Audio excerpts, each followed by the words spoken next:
Dear students, आज हम lecture 6 जो है वो पढ़ रहे हैं, चैप्टर नंबर 7 का। हमारा टॉपिक है वेरिएशन इन एटमॉस्फेरिक प्रेशर। पिछले लेक्चर में हम सीख चुके हैं कि एटमॉस्फेरिक प्रेशर वो प्रेशर होता है जो एटमॉस्फेयर हमारे ऊपर एग्जर्ट करती है। तो आज हमने ये सीखना है कि इस एटमॉस्फेरिक प्रेशर में कमी या ज़्यादती कैसे होती है, इसकी वैल्यू बढ़ती कब है और कम कब होती है। तो पहला जो फैक्ट है वो है वेरिएशन ड्यू टू हाइट की वजह से कैसे इसमें तब्दीली आती है। पहली बात यह है atmospheric pressure decreases as we go up. तो जैसे जैसे हम ऊपर जाते हैं एटमॉस्फेरिक प्रेशर में कमी होती है। उसकी वजह यह है कि जो डेंसिटी है हमारे पास गैसेस की या एयर की, वो ऊपर जाने पर कम होती जाती है। हवा जो है कम होती जाती है, जिसकी वजह से उसका प्रेशर भी कम होता जाता है। तो इसकी वजह ये हमारे पास हो गई कि ऊपर जाने की वजह से जो प्रेशर में कमी आती है, उसकी वजह है कि वहाँ पर डेंसिटी डिक्रीज़ हो जाती है। कितनी कमी आती है इसको हम देखते हैं। जो हमारे पास मिनिमम हाइट है, जिसको हम सी लेवल कहते हैं, वहाँ पर एटमॉस्फेरिक प्रेशर हमारे पास है 760 मिलीमीटर ऑफ एच, जो कि 30 किलोमीटर ऊपर जाने पर, 30 किलोमीटर की हाइट पर जाने के बाद बच जाता है 7 मिलीमीटर ऑफ एच। अगर हम इस प्रेशर को पास्कल में लें तो सी लेवल पर हमारे पास होता है 101300 पास्कल, जो कि 30 किलोमीटर की हाइट पर जाने के बाद बच जाता है 1000 पास्कल। तो ये हमारे पास वेरिएशन हो गई हाइट में। तो सिंपल सी बात ये है कि जैसे हम ऊपर जाएंगे एटमॉस्फेरिक प्रेशर कम होगा, और जैसे ही हम नीचे आएंगे एटमॉस्फेरिक प्रेशर ज़्यादा हो जाएगा।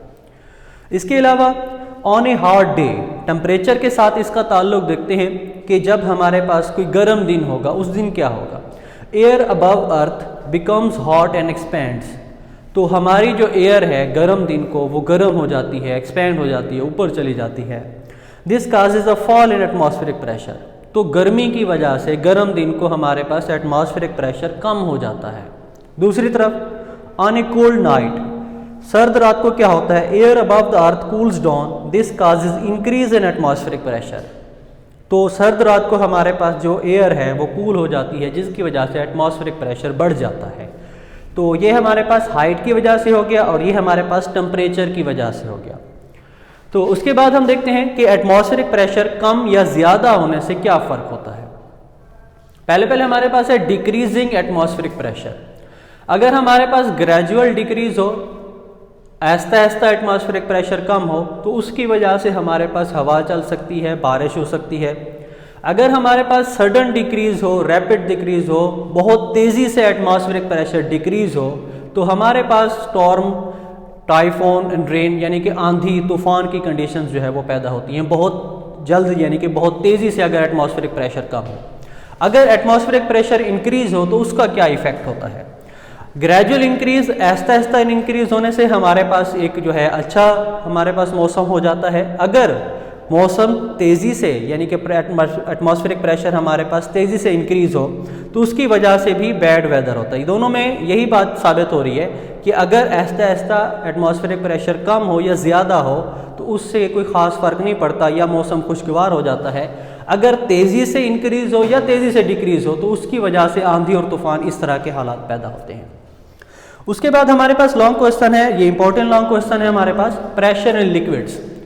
तो प्रेशर इन लिक्विड्स, ये हमारे पास कोई लिक्विड है, एक कंटेनर में हमने लिक्विड को फिल किया हुआ है। यहाँ पर एक प्रेशर सेंसर किसको कहते हैं, एक डिवाइस को जिसकी मदद से हम प्रेशर को मालूम करते हैं, उसको प्रेशर सेंसर कहते हैं। तो ये हमारे पास ऑब्जेक्ट हो गया, ये उसका क्रॉस सेक्शनल एरिया हो गया ए, जिससे हमने डिनोट किया हुआ है, और उसकी हाइट हमारे पास एच हो गई। तो प्रेशर को फाइंड करने का फार्मूला क्या होता है, प्रेशर को फाइंड करने का फार्मूला होता है F over A, force over area. तो ये हम इसको इक्वेशन 1 का नाम देते हैं। हम इसे ऐसा करते हैं कि F की वैल्यू को फाइंड करेंगे। मुकम्मल तौर पर जब हम F की वैल्यू को फाइंड कर लेंगे तो फिर हम इक्वेशन 1 में पुट करेंगे। तो F बराबर होता है W के, W बराबर होता है mg के, यानी कि फोर्स हमारे पास वेट के बराबर होती है और वो बराबर होता है mg के, यानी कि F बराबर हो गया mg के। अगर हम यहाँ पर देखें m की वैल्यू, हम पिछले टॉपिक में पढ़ चुके हैं डेंसिटी वाले में कि rho is equal to m over v, density is equal to mass over volume. यहाँ से हम मैस की वैल्यू लें तो यहाँ पर वॉल्यूम जो कि डिवाइड हो रहा है इधर आकर मल्टीप्लाई हो जाएगा, मैस बराबर हो जाएगा रो मल्टीप्लाइड बाई v के। तो ये हमारे पास m की वैल्यू यहाँ पर पुट करेंगे तो ये बन जाएगा F is equal to rho multiplied by V multiplied by G। तो अब हमारे पास जो वॉल्यूम है, वॉल्यूम हमें पता है कि बराबर होता है एरिया मल्टीप्लाइड बाई हाइट के। वॉल्यूम बराबर होता है एरिया मल्टीप्लाइड बाई हाइट के। तो यहाँ पर हम एरिया मल्टीप्लाइड बाई हाइट की वैल्यू पुट करेंगे वॉल्यूम के बराबर जो है, तो हमारे पास F बराबर हो जाएगा rho multiplied by A multiplied by H multiplied by G। तो ये हमारे पास F की जो है वो कंप्लीट वैल्यू आ गई है। अब F की वैल्यू जो हमारे पास कंप्लीट आ चुकी है, इसको हमने इक्वेशन 1 में पुट करना है। इक्वेशन 1 में हम यहाँ पर पुट करेंगे F की value rho multiplied by A multiplied by H multiplied by G। A से A जो है वो कैंसिल हो जाएगा, तो हमारे पास फार्मूला बच जाएगा P is equal to rho G H या रो एच जी। तो ये हमारे पास प्रेशर एंड लिक्विड्स का फार्मूला है। याद रखना है कि लिक्विड का प्रेशर हर डायरेक्शन में बराबर तौर पर एक्ट करता है। तो ये हमारे पास टॉपिक कंप्लीट हो गया। इंशाल्लाह नेक्स्ट लेक्चर में हम पास्कल लॉ और उसकी एप्लीकेशंस को डिस्कस करेंगे।